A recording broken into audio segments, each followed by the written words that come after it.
everyone. It's that time again. It's time for another round of Ask the Amigos, where myself and John Bodekar Schaller answer your burning questions. Let's have a question, Boater.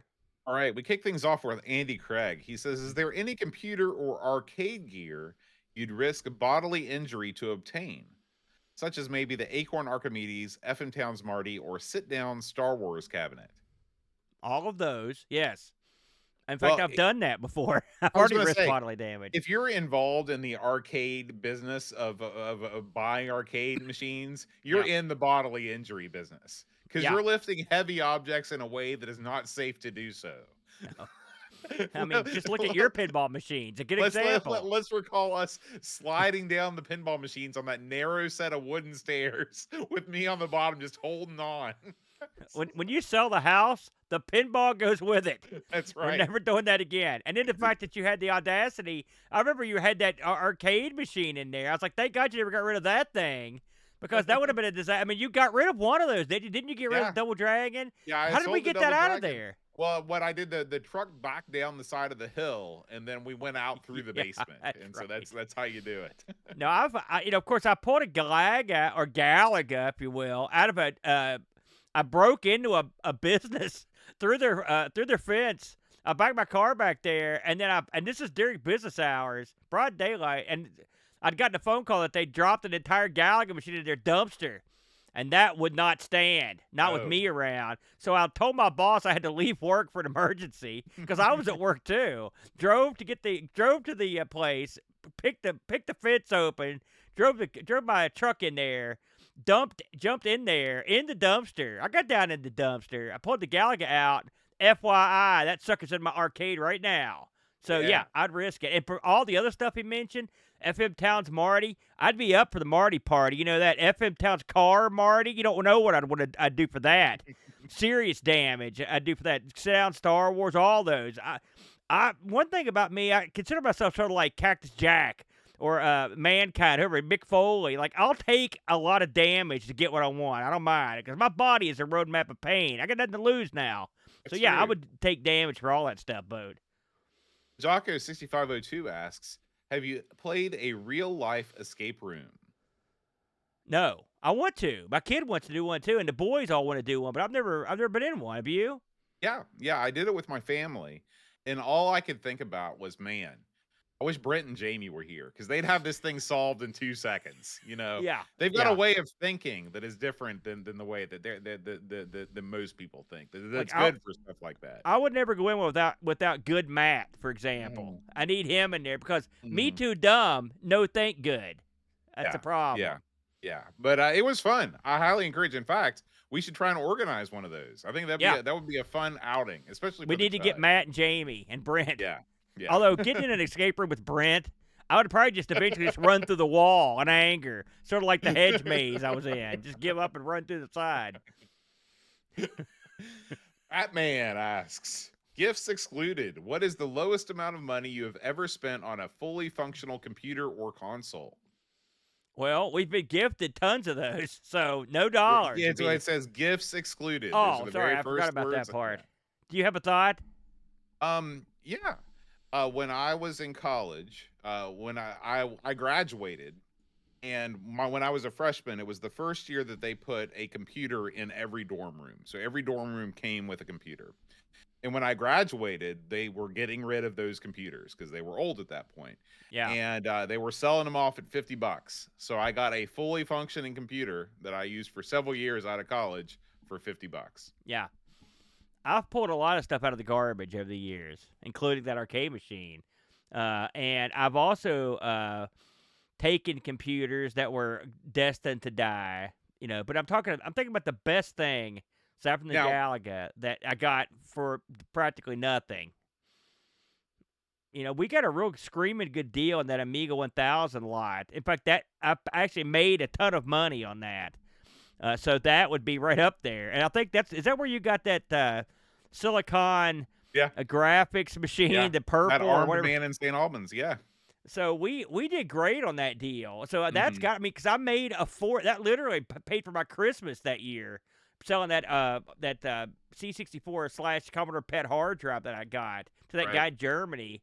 So that was a good year. That was a real good score. So I would say that would be the ultimate. And I got an Amiga 1000 out of the deal too. So not Now, too I bad. mean, what about that soap dish computer? You didn't pay a lot for that, did you? Oh, it was way more expensive than Oh, it's like okay. $400, something like Oh, that. wow. I was thinking it was like $80 or something. No, no, Okay. no.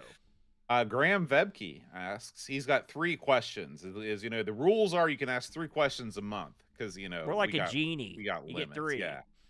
Um, his first question is Christmas has just finished because he's writing this on December 26th. He says, we all most likely got a few gifts that we know we didn't really like or will never use, but you smiled and acted graciously when receiving them. You trash them, donate them, sell them, or regift these items. Go ahead, Bode. I know what Um, you do. oh I yeah. think I just I don't even wait till I leave their house. I deposit it in the receptacle as I'm going out the door. you're not that bad. You're not No. that bad. What we do I every Christmas, Eve and I both, we have a Goodwill bag, and when we get home from the family Christmas celebration, there are a certain amount of items that end up in the Goodwill bag, and then that bag goes to Goodwill. Um, I very rarely regift stuff because I like buying gifts for people. Like it's one of the things that gives me joy. And so unless it's just like, oh, my friend gave me this 4K at Games Legends virtual pinball table I don't want, then I would probably give it to you. But other than, like that rarely happens. How about you? I never throw anything away. In fact, I was looking somewhere. It's been sitting here for months. I don't know where it was, but when I went to that family reunion, as a door prize, I won a set of giant cards for like blind people or old people. They're huge, and I've got them here. It's a perfect example of the crap that I've got sitting around my room. Just I never throw anything away. Now, and I don't usually re-gift things. Every once in a blue moon, I'll do it, but not all that often. But I mean, it's happened, and I've received re-gifts over the years too, and I know it, which is How fine. do you know it? How do you know it? Well, I know I've gotten some from you because you told me.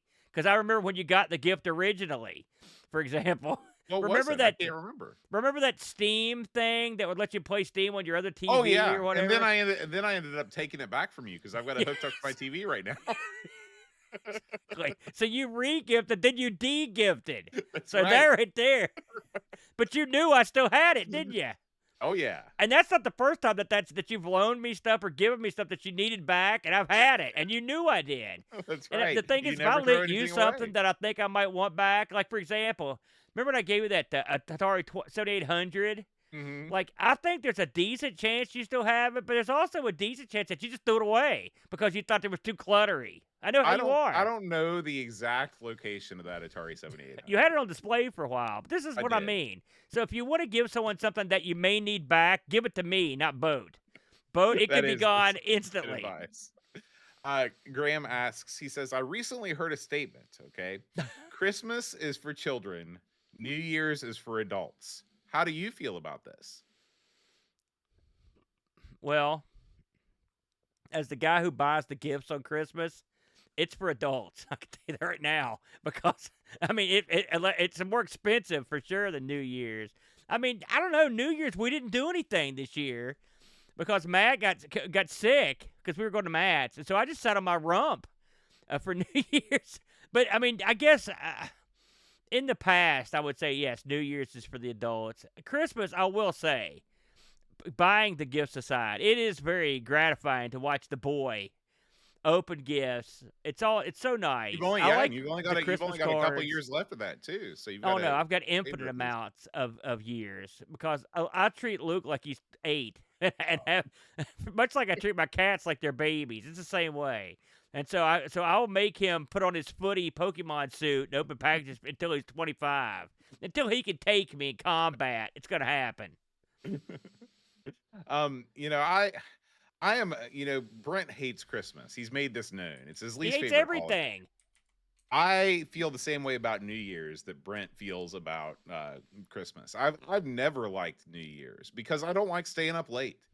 And that's the whole that's all New Year's is. New Year's is staying up late. Okay, and I can just no. I don't like it. I don't like watching the ball drop. I don't like making resolutions that I know I won't keep. There's nothing about New Year's that excites me at all. Christmas is great. I love Christmas. I love the religious aspects of Christmas. I love the giving and receiving of gifts. I love the fact that it's like the only time that I see some members of my family, they're like we're all together is at Christmas time. All that stuff is great. So I don't agree that Christmas is for children. Christmas is for everybody. Um, if you've got kids, I'm sure the feeling of watching them open the gifts that you've bought for them is just as fulfilling as it is for them to receive the gifts. So that's what I feel. As an adult, all right, I have a lot more adult fun on New Year's than I do on I'm not that religious, but even by my standards, I try not to get too liquored up on Christmas Day.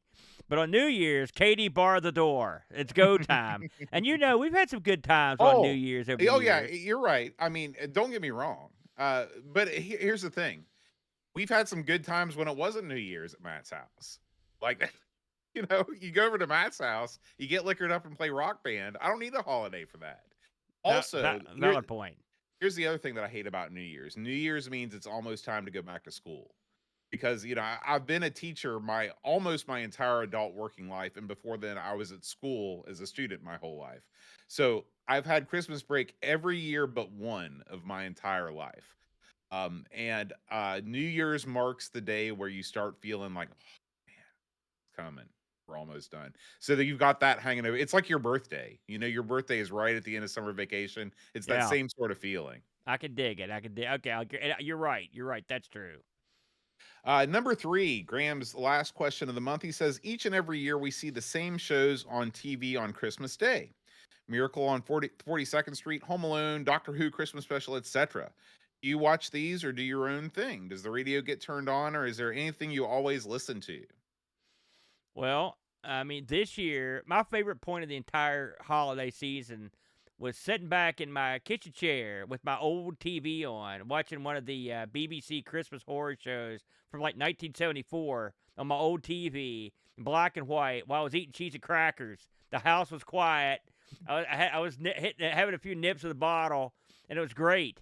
I usually every year I watch at least one or two BBC Christmas ghost story Yeah, those are shows. great. Those are And then I great. also watch, like this year, I've added a new wrinkle. I watched the Tales of the Dark Side, the Grither episode. And also I always watch Twilight Zone, the Christmas one. I love that one. And it's back in the day when I had cable. I'd always catch some of a Christmas story. But I don't have cable now, and I've got that thing stashed somewhere. But I don't watch it all that often.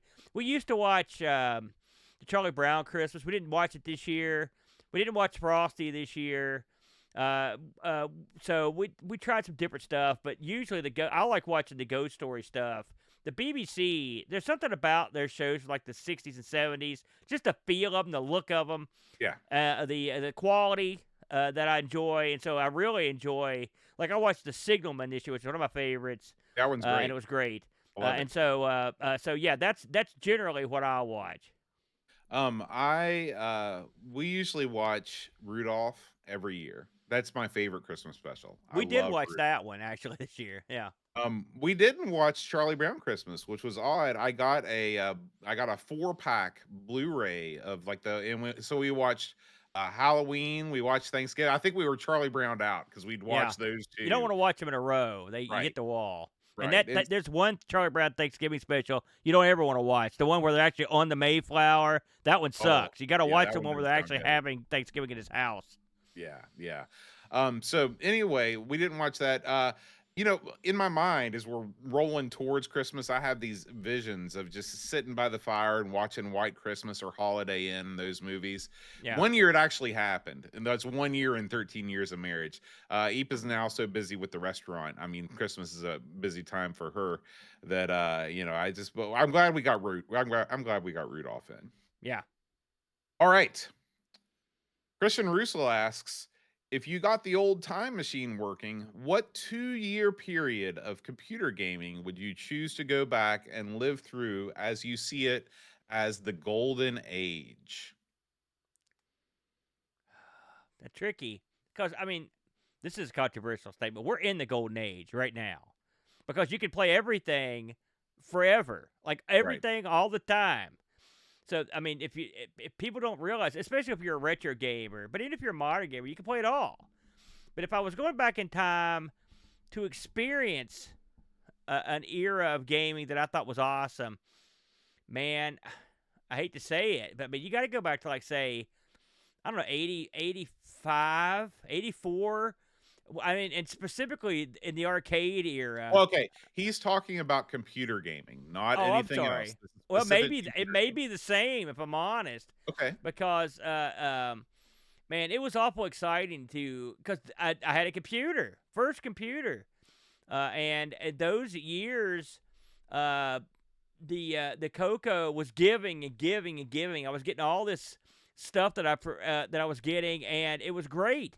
Plus, the arcades were popping, and so there were great games to see. And when you got a port of them, like for example, when we got the Popeye, the Donkey Kongs, I was just like, oh man, I got it at the house. Even stuff like the Mhm. Punch Out clone stuff was just like, man, this is great. It's just like I'm at the arcade because the arcade was I mean, it's not like now. There's no real goal. Games come out, you play them. But back in the old days, there was a goal. You saw the best that the arcade had to offer. How do I get that back at the pad? That's what I wanted.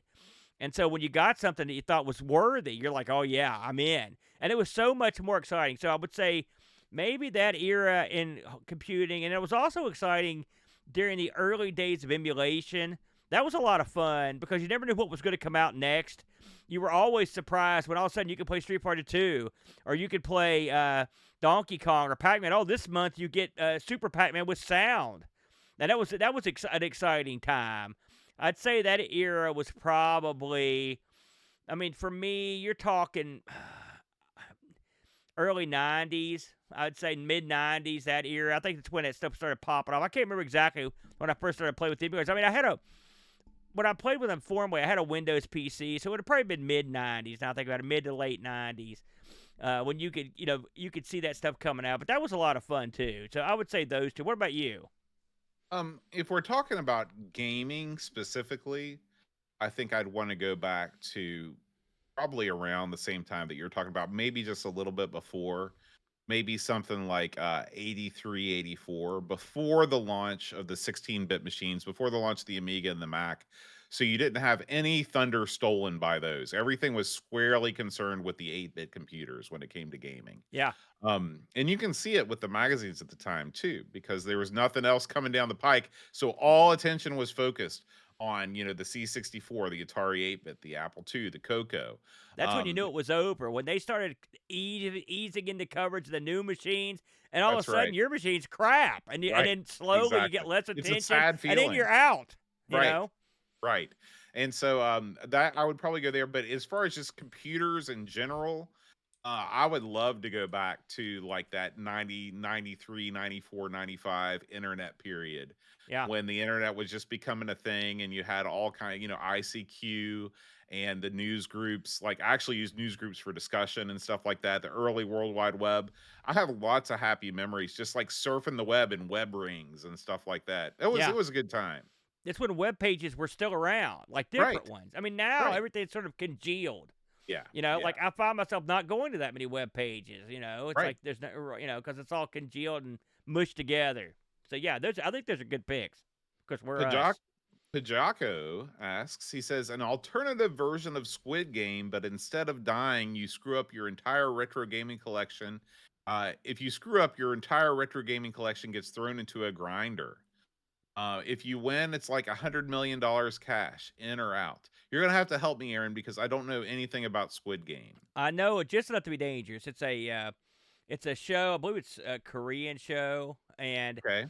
a bunch of down on their luck people enter this contest. It's like hundreds of them, and it's like the contest starts out instant up, but eventually you realize that like when you fail at certain things, for example, red light, green light, if you jump the gun, they just shoot you. You're dead. And then That's crazy. eventually the other contestants get vicious too because they understand how this game works. It's kill or be killed, brother. Mm. And then eventually one guy finally wins the big money and gets himself out of in trouble, presumably.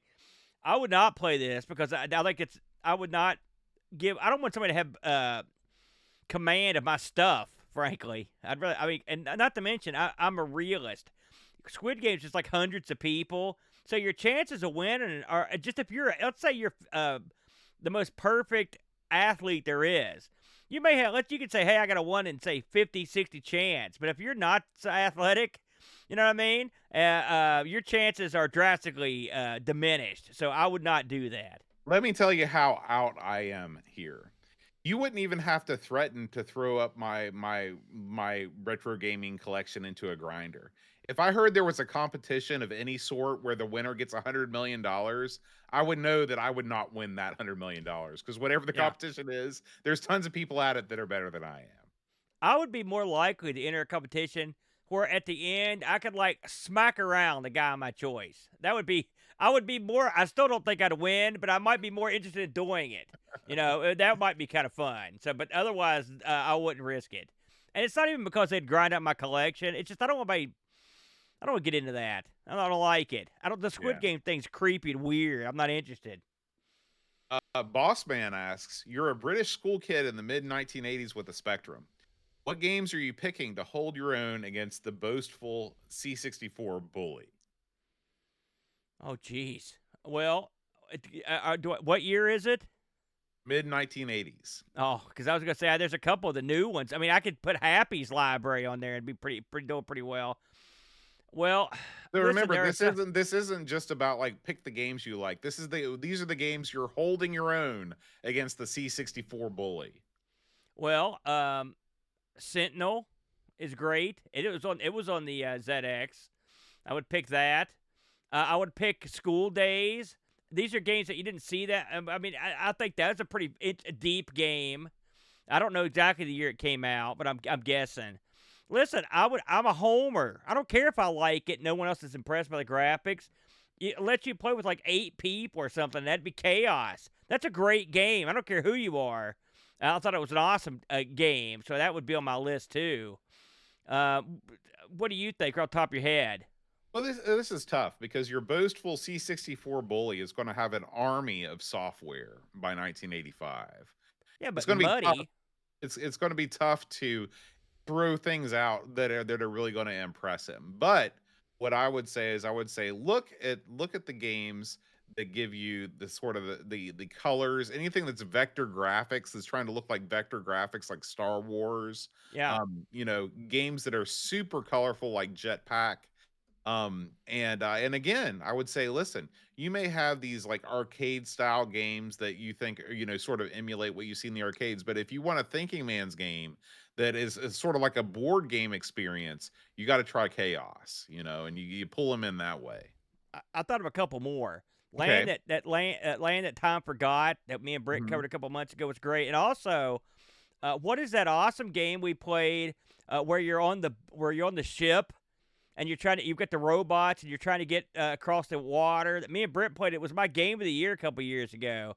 I'm trying to think of the name You're off of it. the It was ship and you're trying to get the robots across the water. yeah, None of that means anything to me. it was a great game. I can't remember the name of it. Someone will remind me. And it was a ZX exclusive on top of Okay. everything else. It was a great game.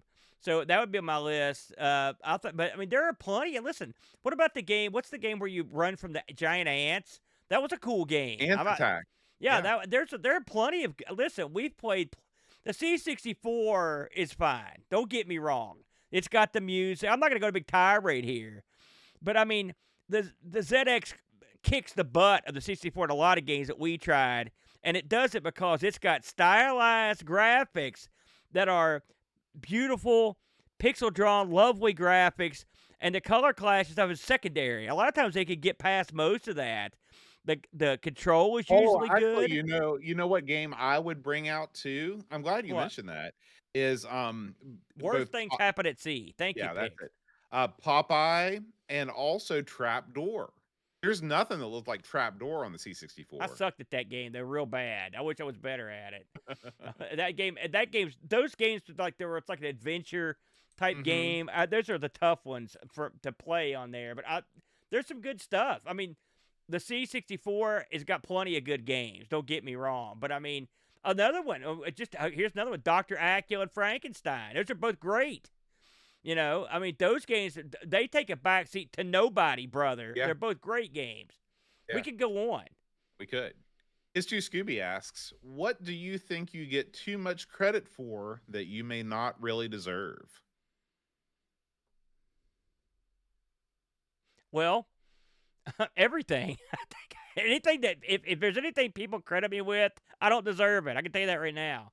My boss thinks I'm the best solder person and repair guy in all of the breath alcohol. Not true.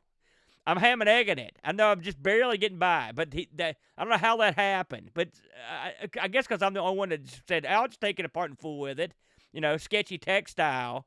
So I mean, I guess that counts. What about you? Because you've been much heralded for your incredible prowess over the years, and dutiful, and all of it's due. I don't know what you could get credited for that you don't deserve. Well, I sort of have imposter syndrome really bad. So it's like I'll do stuff just to see if I can do it. And then when I start doing it and people are like, "You're great at this," I'll be like, "What?"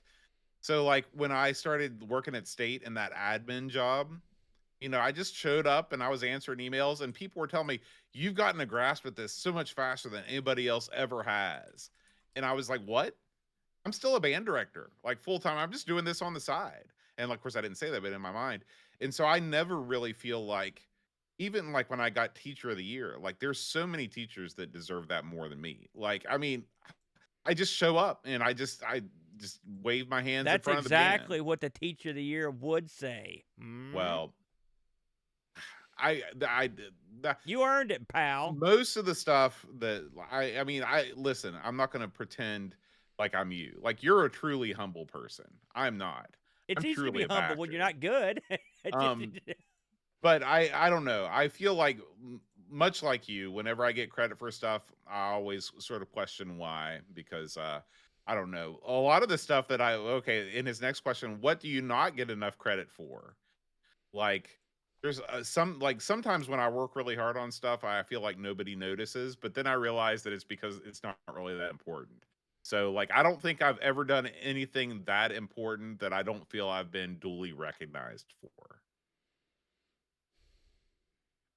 I'd have to something I do that I don't get enough credit for. Mhm. I, I don't know. I don't know of anything. I mean, I don't think much about that sort of thing. I can I tell mean, you lots of things you don't get enough credit for. well, I mean, but that's crap. I mean, I wander. I am the leaf on the water. I just get pushed downstream. I don't know what's gonna happen. I don't know what I'm doing. I've never known, and I'm okay with that. I accept who I am and what I do. So I don't. I mean, I feel like I get just about the right amount of credit. I'd say for everything. I don't think there's anything I deserve more credit for. All right. Number 2. Have you ever had a recurring dream? If so, what was it? I did have a recurring dream when I was younger that I was being attacked by a vampire. Uh, uh, and I would also have a reoccurring dream. Sometimes these overlap, where I'd be in this like what I thought was my grandparents' house. But in a dream where you think you're in a house, but it's not necessarily the same house, but it is Mhm. that kind of weird thing. Yeah. The last couple months, I wouldn't call this a reoccurring dream, but I would call it a reoccurring theme where I'm dreaming about some people I've known that have passed, which is Mm. it's not as morbid as it sounds. It's actually quite it's joyous sometimes. It's like seeing them again, I guess, if you can believe it. So I don't mind that so much. What about you? I've had a couple that I still have like I'll have one where I'm walking around my parents' old house, the house I grew up in, and there'll be a witch there with a cauldron, which is weird. And then I also have this recurring dream where I'm walking around in this like it's like down in a valley, sort of like where the Milton Flea Market is. But it's all asphalt and it's like melted asphalt, and all of the buildings are pink, and it's like a carnival or a fair.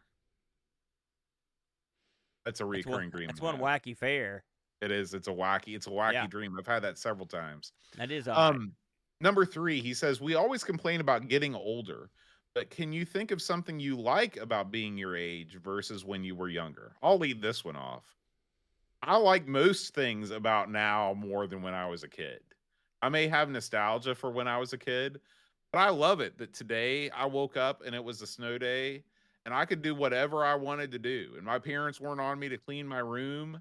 I sat in front of the computer and played pinball. It was fantastic. I love being able to get in my car and go to the mall when I want to leave my house. I love not being stuck inside and like and I love having freedom. I have happy memories of being a kid, but everything about being older for me is better. I would go in a different direction because I feel like I've lost a part of me over the years. I don't for an older. I'm not super old, but I'm getting up there. What do you I think feel is I, where are you going to cross the bridge into it old? keeps What getting age? moved. It's funny how the border keeps getting further away. But I feel good, man, and I walk around a happy boy. But with all that said, the what I miss about my youth is the I was a lot more freewheeling. Some of this is because when you've got a son, you can't just go be bopping around. Yeah, yeah, sure. But man, I really was sort of a freewheeler back in the day. I never knew, it was like I told you, leap on a stream. I never knew what I was going to get into, where to be going, and I like that. I miss that. I feel like I've lost that. Maybe I'll get it back eventually. I don't know. But the thing I enjoy about being older, it's of course this is a pretty obvious answer. It's like I feel like I've seen a lot and I've done a lot and I've gained a lot of knowledge over the years, and I will dare say some wisdom. And I think growing up when I did gives me the benefit of of a certain insight that other people don't have because they weren't there. Especially younger people, especially when it comes to stuff like technology or lifestyles. And I feel like I can appreciate things.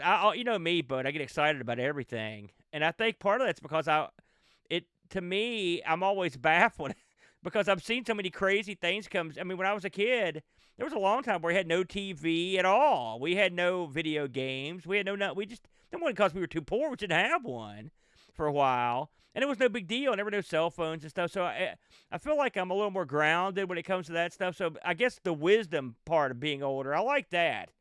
But there's not a whole lot to get excited about when you see age creeping up on you. But I try to stay positive about it, man. Yeah, yeah. Ricky DeRocher asks, which movie or TV show deserves a video game that's never gotten one? Forever Night instantly pops into my head. I Is love that a that show. vampire show? This is a show where a vampire was trying to atone for his many, many, many sins. And Mm-hmm. so he was a cop. He was on the night shift, and he was a vampire, and so he had a foot sort of the vampire world and a foot in the cop world. Mm. And so I That sounds pretty remember, good, actually. yeah, and I remember one of my favorite things about the show is he had this certain car, and they're like, "Why do you have this old car?" And the reason he had this car is because this car had the largest trunk in the history of cars. It had a huge trunk. So sometimes he'd have to sleep in there because he would not make it home. So he could duck into the trunk and sleep there during the day. It Mm. was a real fun show. It was on late nights. I think it was on USA, and I think it got syndicated eventually. So that's just off the top of my head. That one comes to mind. I'd like to see a video game based on that. I know that there have been Rocky and Bullwinkle video games before, but there haven't been any good ones. The Rocky and Bullwinkle universe is vast, and there are tons of great characters. I would love to see a Simpsons hit and run style game or a GTA style game where you're going through the world of Rocky and Bullwinkle, getting quests from Boris and Natasha to do stuff, talking to the Canadian Mountie, all that. I think that would be fantastic. What about the time traveler and his dog? They Yeah. got to be in there too. Yeah. What's his name in the Freak? Yeah. Yeah. That would be. Yeah. That would Um, be the least sold game of that year. I will say there is a pretty darn good pinball machine for Rocky and yeah. Bullwinkle. I've seen that. I've And seen that. so at least they got that. But that Mhm. property can't be going for big money now. You could probably buy that and make it yourself, Boat. Now think It's about it. I'm true. sure it's for sale. That's true. Um, Retro Jerry asks, "What are you starting to like less and less the older you get?" Go ahead, Boat. For me, it's just going out. Like when I was younger, if I would get stir crazy if I stayed at home all day. I'd want to go out at least once a day and do something. And now I'm just perfectly content to like not ever leave my house, which is not healthy or good. It's just the way it is. I find that as I get older, I don't care. I care less and less about giving a crap about myself physically. I don't sleep like I should. I don't eat like I should. I don't exercise like I should. I used to. I used to also not do that, but I would care. But now I don't care as much, which is not good. So if I could change something about myself, that's what it would be. But I mean, I've got a lot on my mind usually, and so that's one thing that bothers me. I do need to care more than I do, but I don't care that much. So yeah, as I get older, when you've with your whole life a certain mindset, it's hard to like break out of it as you get older. So there's that. But I don't sleep that. I've never slept that well, so it'd be nice to be able to get some sleep every once in a while. That's As not I the get question. older, What are you starting to like less and less the older you get? well, I get less sleep as I get older. That's what But I like less and less. you're not liking that less. Oh yeah, I like it. I like it less. Maybe I didn't understand the question. Florida. Sheila Dixon asks, "I misread Ricky's question and liked the question I thought it was. So I'll ask that one as well. With Frankenstein and Dr. Acula in mind, what other movie monsters deserve a game but don't have one?" So, as I told you last time we got together, I would love to get together with the boys and watch the old classic Universal monster movies because I've never seen them. I've Yeah, never seen Frankenstein, Doctor Dracula, The Invisible Man, all that stuff. So I don't really know. I mean, I can't answer this question because I've never seen any of those movies. man, I've got a bunch of answers for this one, and they're right here at home. There should be a West Virginia ghost game, and like you could use the whole pantheon of West Virginia monsters in the game. Like they're Hmm. underrepresented in video games. Mothman, the Braxton County Monster, all the monsters. We've got probably 4 or 5 you could stick in there. Maybe throw in a Bigfoot, and you'd be good to go.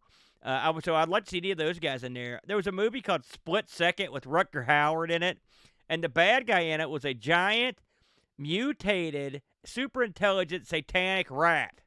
Right? This guy would be fun to. I'd like to see a game based on that movie. Come to think of it, that movie gets no love, and it was great. Rutger Howard's great. Anybody that hasn't seen Split Second, check it out. So there's another monster that comes to mind, and you're right. The Universal monsters are all cool. You can't get enough of those guys. I don't count the West Virginia monsters because they're not movie monsters. They walk among us. Well, they've been in Um, movies. I guess they did have that Mothman movie. Has the Braxton County Monster ever been in a movie? He's been in video games, Japanese video games. Hmm. Has he been in? I think they've all had documentaries if you count those. And I saw a documentary for Braxton County Monster in the theater in Braxton County, so in Oh, Flatwood. So yeah, that's cool. David Hearn Ryder has 3 questions for us. First one, it says Commodore 16 slash plus 4. Do you like what you've seen? no, I had a chance to buy a plus four one time. And I was just, it's one of those times where I just sat there going like, what the heck could I do with this? And the answer was, I don't know. It's like a crappier C64. I do admire the people that worked on it because they had a certain set of skills to do. And the games I've played on were okay. I mean, it's got enough RAM to do stuff with it. But He mentions Jack Attack there. that we played that on ARG actually, Hmm. and it was Hmm. okay. It was about Jack Yeah. Trammell, so it I better be have a good. hard time getting excited about it's sort of like the way I view the ZX81.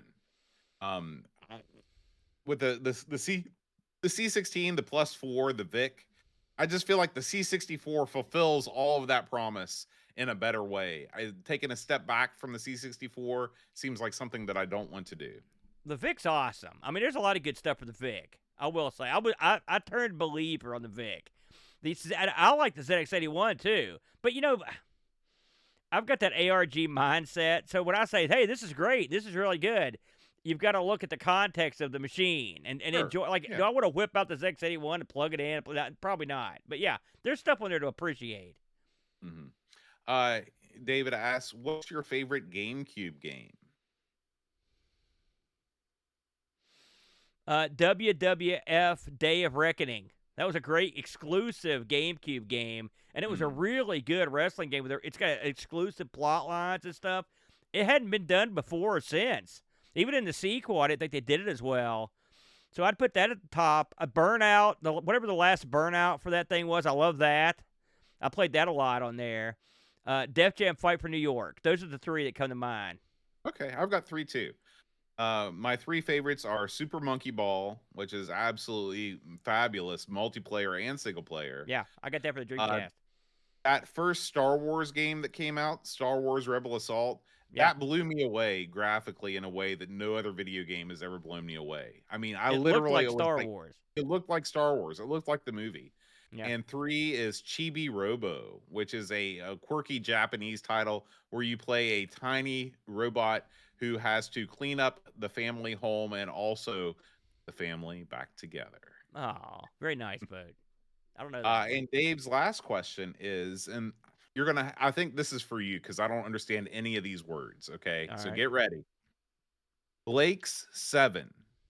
What made Avon such a pioneering anti-hero? So bad news, David Hernreiter. I've never watched Blake Seven. I know of it. Okay, so it's a TV show. Yeah, it's a TV show. I've Okay. never watched it. It's one that I just never. There are several, I would say, well loved sci-fi shows in the UK that I have not watched, and that's one of them. Okay. So sorry, Okay. but Yeah. it's in my list. Okay. Yeah, that's cool. Okay. Pajako asks, if you could have a mashup of your two favorite TV shows, what would they be? Well, so mine. You ever seen Police Squad? The TV show. It's like Naked Gun, but it was the TV show that Naked Gun was based on. Same exact characters, just as wacky, right? So Mhm. that's one of my favorite TV shows. My other favorite TV show would either be wrestling or UFC. So you would if you could combine those into something, I'm on board. Wacky MMA, or I mean, wrestling gets that wacky, but I think UFC would be funnier to see like that. So yeah, that would be a show that I don't think can be made. Um, it's funny as you were talking, I was of course listening to your wise words, but I was also thinking on my own. And I was thinking that the mashup of my two favorite, well, actually, these are not my favorite TV shows because I struggle to answer that question. But the two shows that I watch almost every night before I go to bed, because I want to watch something light, is I watch the original Scooby Doo from 1969 before Scrappy, before it got bad, and then I will watch Peter Gunn. Okay, Yeah, both I would great. love. And then I thought, if I mash those two together, what do you get? Check It's- the Night Stalker. Well, or you get those mystery Scoobies from like the '90s or 2000s, where they're like animated. You know, the ones where they were actually going around and saw that they had like an Illuminati thing going on, the talking owl and a bunch of crap. That was pretty weird. What is that? I've never heard of that. You never seen those where No. the animation sort of like it's almost like anime looking, and but it's their contacts this guy called Mister E, and Uh-huh. he's like, I believe he's like a talking owl or something. Okay. It's real, but it's a more serious version. Like it's Oh, more an adult hey, version of Scooby Doo. that sounds pretty good. You'd So like it. It's I will check good. that out. Yeah. Awesome. Fantastic. All right. I like Kolchak though, but it's okay. Andy Craig asks, when you make a West Virginia D&D module, what locations and monsters will be involved? Well, we mentioned some Yeah. already. As far as locations, let's focus on those because we know the monsters already. Well, Point Pleasant, obviously, because it's creepy down there. And then you've got to have some stuff going on in like a coal mine somewhere. Pick any place for that. Man, if you've been out in the middle of the forest anywhere, there's some creepy crap going on out there, man. So I would also like Seneca Rock. You could do some cool stuff up there, boat up in that area. You've been up there. There's all kinds of waterfalls and stuff. Old coal plants. There are tons of those around that you can film in or do D&D in. So those would be pretty cool. The Capitol Dome. That place is like a freaking maze. If you go in there deep into it, Hmm. the Keith Albee would be great for D&D, like because there's catacombs under Huntington. You can go in. Hmm. The old tuberculosis hospital they turned into the golf resort. That had all kinds of weird basement with weird catacombs in it too. So that would also be something you could use. Do you have anything that springs forth? Think you're missing some good things here, Aaron. First of Go ahead, all, man. Get in you there. gotta have a good tavern in your D&D setting. No. Why not the Coal Miners I knew it. Lounge? I knew it. I knew you were gonna say it. I knew The it. Coal Miners Lounge sign was damaged during the last snowstorm. And what Oh they've done man, is they've taken the sign and they've just kind of hung it on a rope outside the establishment. that's So good enough. if you drive by it, make sure you check that out. It's funny Um, you should mention the Coal Miners Lounge because my buddy just saw midget wrestling down in Ashland. And hmm, that's what me and Tree and Chad and Matt went and saw at the Coal Miners Lounge for my one and only entry into the Coal Miners Lounge in the past 10 years. So it's good to know those guys are so robust they can bounce back even if the sign gets blown down. that's right. That's right. You've also got to have sort of a market town. So I would suggest the Milton Flea Market is a good setting for you to buy your wares. I mean, there's lots of wares for sale over there. Yeah, I don't know. That place has been downhill. Um, and I agree with you about the sort of maze like structure, sort of like a Dan Brown novel there at the Capitol, where you've got Yeah. over there. So there's lots of places, Oh, and the then you just burial got, mound. We got to go oh there. yeah, Yeah. the Mound in South Charleston. Yeah. Bam, that writes itself. Yeah. So yeah, come to Boat Fest. We'll take you to all these places. We'll play we'll LARP. What you Yeah, I'm pretty sure they love LARPing at the Coal They Miners do. Lounge. Ricky asks, is there a game that you reviewed back in the early days of Amigos that you've since changed your mind about? You gave it a bad review, but now think that it's awesome, or vice versa? This has happened to me with a lot of games. When we look at these games on second looks, I almost always come around on them because I am more well versed in what the scene was all about now than I was then. Like James Pond 2, for example. When I first played James Pond 2, when we played it way, way back, I didn't understand what European platformers were all about. And I had nothing to really judge it against. Once you've played lots of Amiga games, you become more accepting of more different types of games. And I I feel like most games that I probably gave bad reviews to early on in the show, if we looked at them again, I would give them better reviews. I'm trying to think of some of the early reviews. It's funny in my mind. Every time I think of our old shows, one game pops into my head every single time. And I don't know why. It's first person pinball. I don't know why. I always think about that I don't game. know if I'd come around on that one. That's a No, good point. no. I hate it Yeah. more. I would say Top Banana would be the one I would choose. Because and I say that for, I don't, it's still a horrible game. But the lore of Top Banana, I know I talk about it a lot, but something about that game, I don't know what it does to me, but it makes me happy. I mean, that not playing it, just thinking about it. It's still a horrible game. But if you remember when you told me we were going to review that, how angry I got. I mean, I was I told you I was furious. I threw a hissy fit about it. I remember, like I said before, I didn't understand the ways of the YouTube and stuff. That sometimes people want to see you review garbage, you know. Mhm. But in terms of actual games, like real games that we played, that we've looked at again, I don't remember changing my attitude. I'll take that back. Pirates, when I played that the second time, that I liked it. Of course, that's on the ST ship, but I liked it a lot more. That's Mhm. one that I liked more. So I would say Pirates would be one. Okay. Pajako6502 writes, if you could have your morals surgically removed and then scam people guilt free, what horse poop product would you sell to gullible people?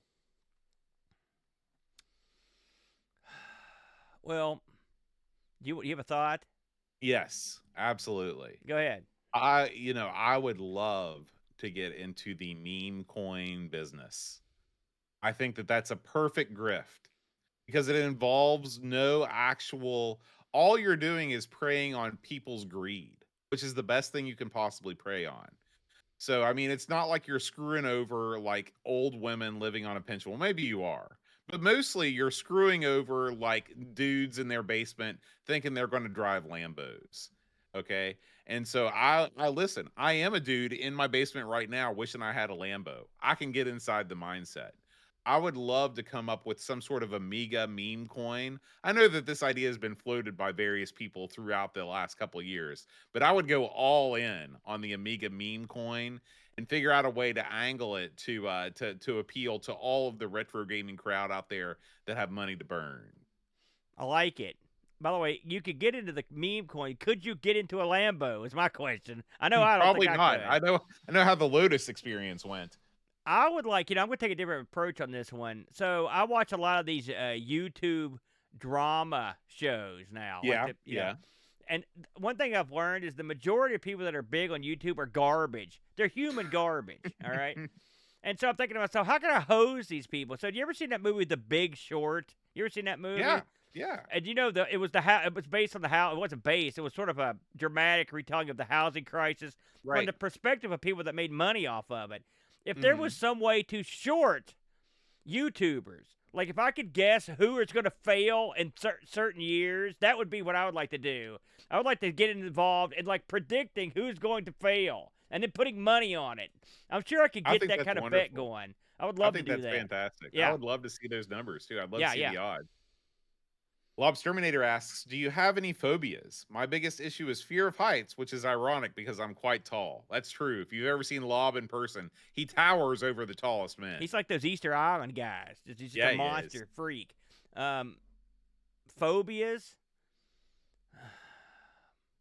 I mean, phobias are uncontrollable fear of something, right? That's the way Yes, you that's define correct. them. That's right. I've got controllable fears of tons of stuff.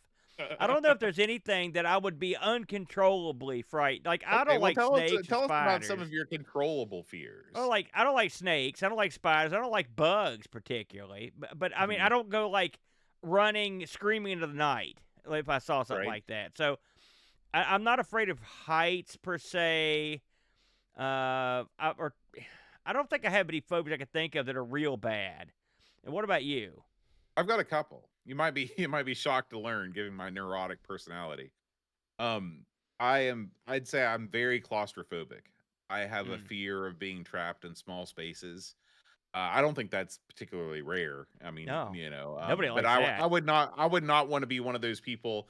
You know, there are those people that crawl under foundations to do like foundation repairs and stuff. Yeah, That's nope, nope, but I mean, no, thank you. could you sleep? Like how far does that run? Could you say like sleep in like the tiny house or something like that? I mean, would that be too Yeah, small? Okay, no, no. It has to be in a place where I can't really turn around I well. got you. Okay, Yeah. that would be scary. Yeah.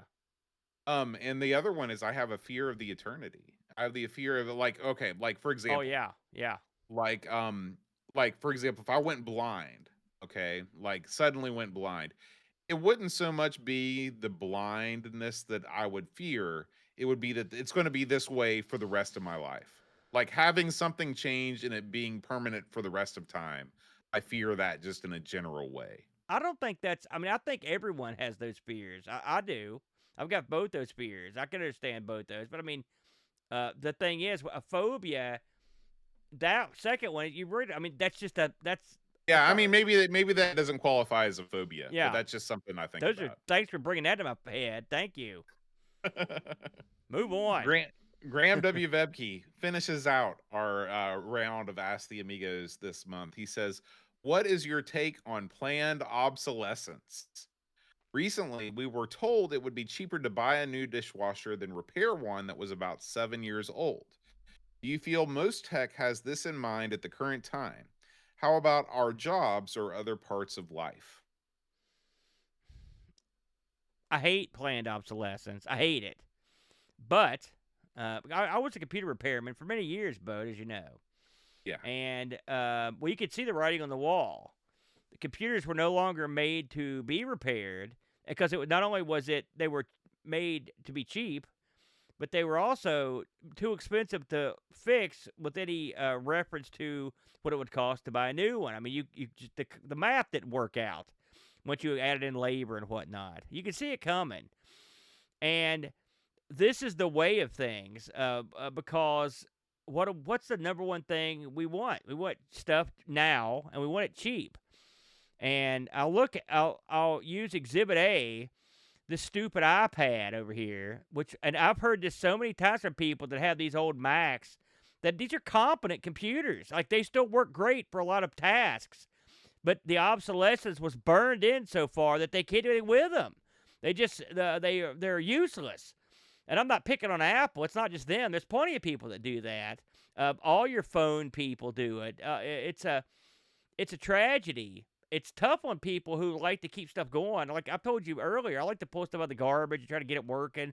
Here we have Amigas and monitors and stuff. I fixed a couple of Amiga monitors, arcade monitors and stuff. If you got the right parts, you can keep this stuff going. So when they make stuff specifically to never be fixed, it's a real bummer. And especially something like a dishwasher or a clothes washer, 7 years is nothing. It's a travesty that they did that to you. But I mean, the problem is that's where we live. What do you think, Bode? Well, I think there's two different tracks. I think that you've got repair, like things are cheaper to repair than replace. Okay, that's one thing. Another thing is discontinuing software support so you brick a thing. I think these Yeah. are two separate things. Okay, they both suck, but I think as far as like the new dishwasher that we're buying right now is probably a lot cheaper than the dishwashers they used to sell back when dishwashers were repaired. So we're saving money on the front end by buying a cheap dishwasher that can't be repaired. Who decided that this was the way that we were going to go? We decided. The market as a whole decided that we would rather have something cheap buy right off the bat rather than pay something more expensive that could be repaired down the road. Either way, you're paying about the same amount. So, I mean, do I hate it? Well, kind of, but I also kind of like not paying a lot for a new dishwasher. Um, what really sucks are the people that provide things that can be fixed but will lock you out. Like you always hear about the John Deere tractor guys Yeah. that will physically not let you repair their things unless you're I hate that. Or the That sucks. Tesla. Like Yeah, stuff like yeah, that. if Yeah. you have the ability to fix something, you should be able to fix it. And the thing with Apple is that, like because they control the whole widget, they control the hardware and the software. Yeah. You're right. They do have the power. When they decide to stop supporting something, then there's not really much you can do with it. And at least with a laptop, you can always load Linux on it, but with a tablet, you're screwed. I mean, it really becomes a paperweight. So I hate that. I wish that you could use things forever. I don't think we're setting a good example for young people by throwing all this stuff away. I think we should teach young people that it's okay to keep stuff for a long time, even if it doesn't work 100% of the way. Just keep it and hold on to it until you really need to replace it. And that's something that I'm trying to do more of in my own life. It's aside from the fact that it's just environmentally insane. Just the fact Yeah. that you fill up how many landfills could you fill up with That's old, yeah, and that's it's leaving not just that's leaving Apple. aside the whole day. Yeah. Yeah, I Right. mean, all these old tablets and stuff, Mhm. how many landfills that full of that stuff. But getting back to the dishwasher, the one thing I will say about this is, I mean, there have always been cheap products, and there have always been expensive products, right? And I use the Walmart TV example. Like, you can go on Black Friday and get a 52-inch TV for $100 at Walmart. I did that one time. The thing Mhm. lasted me for a couple years, and the thing fell over. You know what I mean? So I went out and got a Samsung TV, okay? Better TV, better brand name, right? Allegedly. And this is the problem. In the old days, you could do that too. You could go buy a Zenith, or you could go or an RCA, or you could buy like the Sears brand, whatever they were getting, right? But the difference was, you actually got the quality of the more expensive brands. This is the thing I question. I don't necessarily think, because I had a Samsung TV go bad too. It didn't last a whole lot longer than a cheapo. I don't necessarily think that Even I don't think anyone makes stuff with longevity in mind. It may be a superior set, but I don't think it's made with longevity or the ability to be repaired in mind. I don't think they ever plan on you repairing any of this stuff. It's not part of the way they structure because they've got to make money and they want more money from you. And so that's the way it is. And so they'll really give you an option anymore to cheap out or not cheap out. Because even if you pay, there's a good chance. I mean, I don't know what Graham paid for that dishwasher, but he may have bought a top shelf one. But it could go out just as easy as anything else. So Yeah, it's a bummer, but that's just the way it things are is. structured now. Yep, you're right. Well, that's going to do it for Ask the Amigos this week or this month. As always, if you are a patron of the show, you can put any question you want on the Ask the Amigos channel in the Discord, and we will answer it next month. Thanks as always for watching. We'll see you next time. And until then, adios. Adios.